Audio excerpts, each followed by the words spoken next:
We're here with Councilor Fragedakis to talk about the issues within the city. So I'm going to start out with a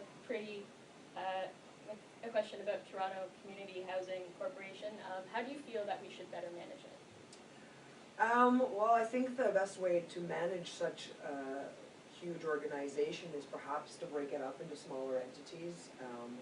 There's the seniors housing portfolio within that I think is very unique, that shouldn't be in such a big organization, because seniors have a lot of issues that the regular populations don't have, and some of them are related to their age and their health. And to remember that when TCHC was created from 3 different divisions of housing, both in the city and in the province, downloaded to the city, so some of these issues are unique to specific segments of the population. Perhaps there should be like a TCHC co-op model that could also be hived off, but I would definitely argue for breaking up the organization into more manageable chunks. And I think that having a separate, the homes that I have in Ward 29, not the homes, they're the buildings. There's 3 of them, and they're all in the seniors portfolio. And speaking to my colleagues who have TCHC properties in their wards that are not seniors buildings, the issues are completely different from the issues that my office and I deal with on a day-to-day basis. What are the kind of issues that homes in the seniors portfolios have that others don't? Well, some of the issues that people are, because of their health issues, so some of them are health related, and some of them are suffering from mental health issues. So there's, some of their early stages of dementia. Some of them have, further along in the stage of dementia, and some of them with Alzheimer's disease, and some of them are hoarders, causing problems for other people in these buildings.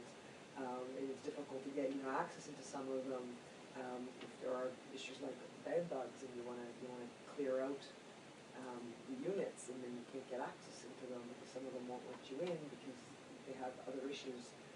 So there's lots of complications, and there's a sensitivity around older people. So that's my experience. And we're obviously in these homes. There's a lot of repairs that need to get done, and there's a huge backlog of just repairs. How do you see the Toronto Community Housing Corp being able to deal with that backlog a lot better? Well, they could deal with the backlog better if they would stop, sacking people and paying out, hundreds of thousands of dollars in costs to people that they're letting go from the corporation. And maybe we could use that money towards fixing people's homes. Just moving on to school boards. Mm-hmm. In terms of the school board task force, is Yeah. there any key differences in dealing with the Catholic board versus the public board? I only have one Catholic school in my ward, and I have not had any difficulty in dealing with them. And yet when I deal with the Toronto District School Board, there are a number of challenges, not with the trustee per se, but just dealing with some of their staff, and some of our staff at the city dealing with them in terms of permits and community use of schools, and trying to deal with some of those issues about just being able to get a straight answer. It takes a really long time, so it has been a bit frustrating because the public views, schools as public property, and yet, for all intents and purposes, it's private property. And so we have to have like shared use agreements to do things in the schools. It's very difficult to get permits. I've been working quite closely with the school board trustee in my area over the last few years to try to further the discussion around integrated use and integrated service delivery in and around schools, so that because the schools are seen as public lands, they're seen as public property, people are using the schools and their schoolyards with green space in the community. And I know this is a huge issue across the city at the moment because there are schools that are being surplus and considered for sale. And the community is rising up and trying to put a stop to that, because trying to sell those off because the funding model for the school board is not a good one, which is set by the province and needs to be fixed. The school boards find themselves in a financial crunch and desperate for cash, want to sell off the schools to developers, which more homes puts more pressure on the neighborhood, and then the green space is gone, the public access to space in those buildings is gone, and there's an opportunity to repurpose some of these schools in neighborhoods where they aren't at full enrollment for other services in those schools. I mean, things that are important to members of the community. Are there any school buildings in your ward that you feel could be repurposed and So used for this? in my area, we don't have any schools that have been surplus. They're all at capacity. I mean, some of them the schools have portables. So, and we're building extensions on some of the schools in my area because of the full day kindergarten rollout. So they aren't in Ward 29, Toronto Danforth, but in the southern part of Toronto Danforth. And there certainly are some schools that have been surplus, and some of them have become, sold off in townhomes and other developments, and others, there's consideration being given. I certainly was speaking with the French School Board yesterday at the committee meeting for the City School Board Task Force, saying that one of the French schools in the area, which is in my ward, La Mosaique, is speaking to me because they're busting at the seams. They had to have like 100 kids bust out of the ward to another French school, and they're really looking for a bigger space for their school, and would we consider Eastern Commerce? And I said, well, I mean, it hasn't been surplus yet, but if it is surplus, it certainly should be considered, because it's a bigger venue, and since we have a growing number of francophones in the community, it would certainly meet the needs of the francophones in Toronto Danforth and the surrounding area. What challenges do you feel there are in terms of getting better funding for transit? Well, some of the challenges for funding come from the province, right? I mean, the formula hasn't been fixed for a long time. It needs to be fixed. From the province, we need to have more money because the TTC isn't being used only by Torontonians, and we can't keep asking for people at the fare box to pay a full chunk, and we can't keep asking the taxpayer in this city to pay the full fare when there are other people coming to the edge of the system. For example, like at Finch Station, where they're all coming in from York Region, jamming up the line, and that people at Shepherd and Lawrence, like Young, and Eglinton, and all those stations all the way down can't actually get on the system. And then it puts pressure on the system, and they're just at capacity. And then, having a discussion about extending the Bloor-Danforth line out to Scarborough for a Scarborough subway would eventually put pressure on that line, because at present, and I usually get on at Broadview Station, and if I don't time my journey to City Hall properly, I actually can't get on the train for about 3 different trains have to pass by, and I have to push myself on if I go around 8:30, because by the time it gets to Broadview, it's overcrowded, you can't get on. So if we were to extend out to Scarborough, it would put pressure on the end of the line, because lots of people from Durham Region would come to the end of the line, because it would be a cheaper ride-in for them to drive to the end of the line, park the car there, jump on the subway for $3 a ride. So I mean, we do have to do something about the funding, because people from the region, the GTHA, are actually using our system, and we need to be more equitable in that treatment. And at the same time, we're having all these discussions about relief, and for me, and at least 2 of my colleagues, Councilor Chin Lee and Councilor Paul Fletcher, the 3 of us put together and had discussions both with City and Metrolinx to have these discussions all at the same time. There's discussions around the downtown relief line, and we've said that discussion needs to happen, absolutely, but it needs to be happening at the same time as we're considering options with Metrolinx. All of these discussions need to be happening at the same time about regional relief, because that's what it's about. Because the issue of overcrowding is one, congestion is another, because the issues around the subway line, around Broadview, around Castle Frank, around Sherbourne, are that people can't actually get on the trains. That it's just overcrowding, and the trains are crammed. Other people talk about congestion on the roads, and the buses the people are packed like sardines. So there's a number of issues, and and they all need to be dealt with, and one of the ways they need to be dealt with is the province actually has to come to the table in an appropriate manner and restore the funding that we received for what is essentially a regional network. Do you feel that there's a lot of GTHA communities that could be contributing to the TTC that perhaps aren't? But all of them aren't at the moment. We're paying it, you know, and and the rider has to pay for it, so definitely. And that's why the province actually needs to step up to the plate, because the City of Toronto cannot be subsidizing the people in Durham, the people in York, the people in Peel Region. We simply can't. A recent report into the quality of life in Toronto's neighborhoods designates priority neighborhoods, and this replaces a strategy that was created in 2006. How does this strategy differ from the 2006 strategy, and what changes do you feel has made it more efficient or less efficient? I think the new strategy is not a bad strategy. I just think it's never good to rely on any one strategy.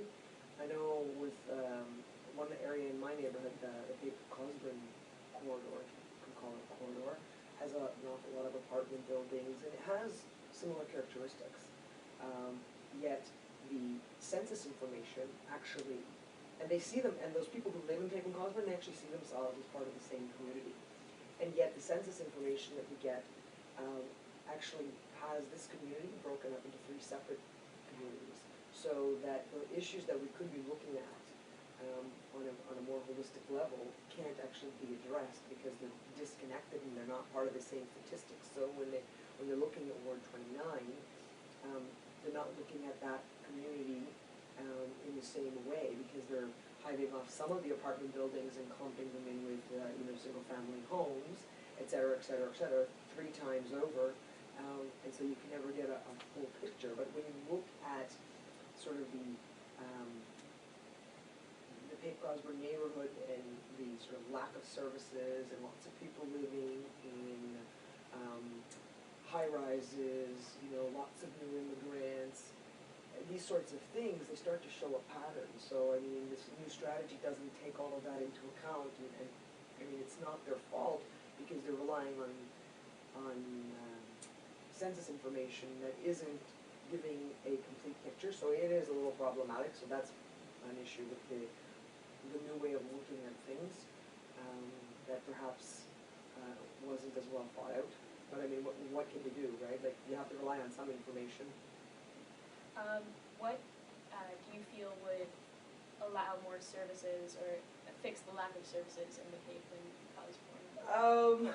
Well, we've been trying to deal with that in one way through this residential apartment commercial zone that's being considered. It's actually being considered by council next week.